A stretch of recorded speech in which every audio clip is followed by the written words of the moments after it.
All right, guys, we are on chapter 15 of Among the Impostors. The very next day, Luke raced out to his garden, even more eagerly than ever. It was too soon to tell anything about the potatoes, but if the beans still looked good, he could probably be sure that they would live and grow and produce. And would the raspberries have any more buds today? Luke reached his clearing and stopped short. His garden was destroyed. The raspberry branches were broken off at odd angles. The bean plants were trampled, smashed flat in the mud. There hadn't been any potato spuds to be ruined, of course, but the garden was so messed up, Luke couldn't even tell where he planted them. No! Luke wailed. It can't be!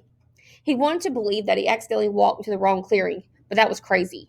There was the maple tree with the jagged cut in his trunk on one side of the clearing, the oak with its sagging limb on the other side, the rotting trunk in the middle. This was his garden, or it had been. Who wrecked it?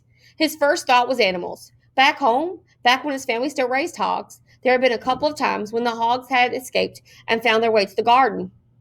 They rooted around like crazy, and Mother had been furious over the damage.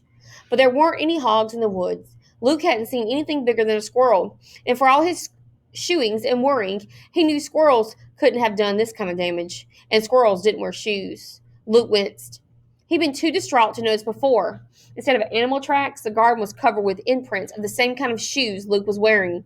Smooth-soled, barren shoes had stomped on his raspberries, trampled his beans, kicked at his potato heels. They had walked all over his garden.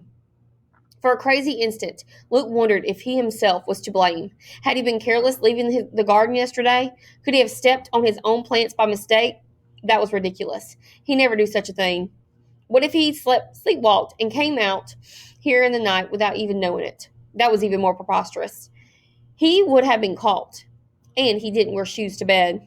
Anyhow, he could tell by stepping next to the other footprints. Some of the imprints were made by shoes that were bigger than Luke's. Some of the imprints were made by shoes that were smaller.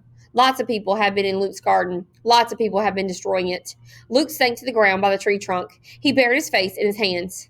This was all I had, he moaned. Once again, he was pretending to talk to someone who wasn't there.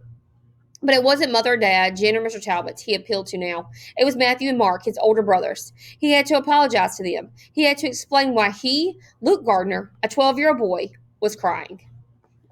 Poor Luke.